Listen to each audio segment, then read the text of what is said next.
एक जनी बाप मतारी के अकेली लड़की बाड़ी, रक्षाबंधन के दिन आ गइल बा, एगो भाई नहीं खन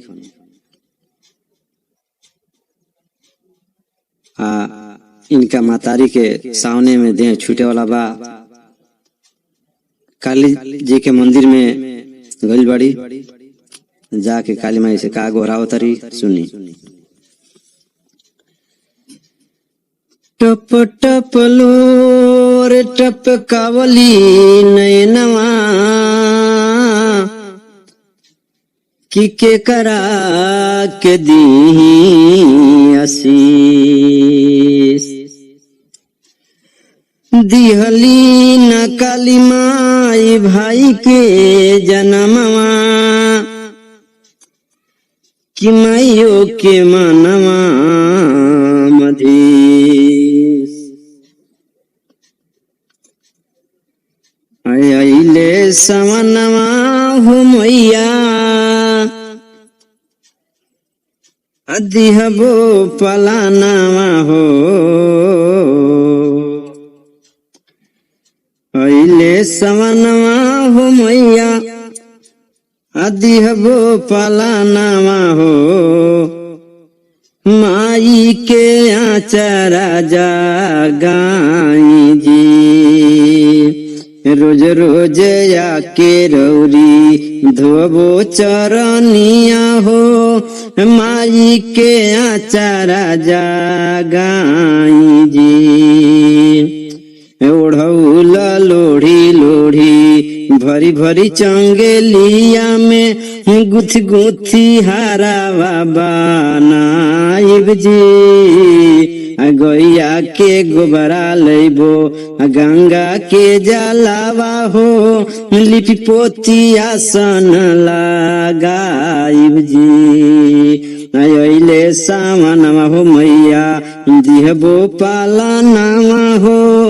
माई के आचरा जागाई जी, माई के आचरा जागाई जी।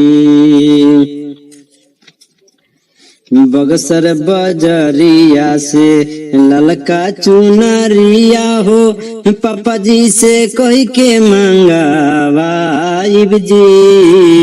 कानपुर से कंगना कुंडल, नागपुर से नथिया हो। लाइलाई से हारा सजाइब जी। अइले सावनवा हो मैया, दिहबो पालनवा हो। माई के आचरा जागाई जी। रक्षा बंधन के दिनवा बारी कपूरावा के, केकरा के आरती लगाइब जी।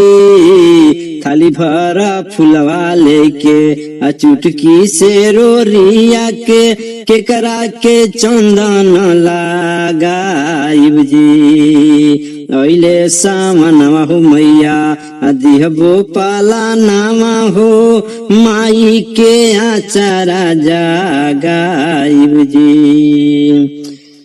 तोहरी पूजैया के करी कलैया में, रखिया के डोरिया लगाइब जी। हेने आव मुँह में मिठैया लेला, केकरा के भैया कही बोलाइब जी। अइले सावनवा हो मैया, दिहबो पालनवा हो। माई के आचरा जागाई जी। दसो नहवा जोड़ी मैया, करिले अरजिया हो। रखिया के आसरा पूजाई जी। कृष्णा के हम बोलैबो, भेजबो खबरिया हो। मंदिरे में सोहर गावाइब जी। अइले सावनवा हो मैया, दिहबो पालनवा हो। माई के आचरा जागाई जी, माई के आचरा जागाई जी। अइले सावनवा हो मैया दिहबो पालनवा हो माई के आचारा जगाई जी, माई के आचारा जगाई जी।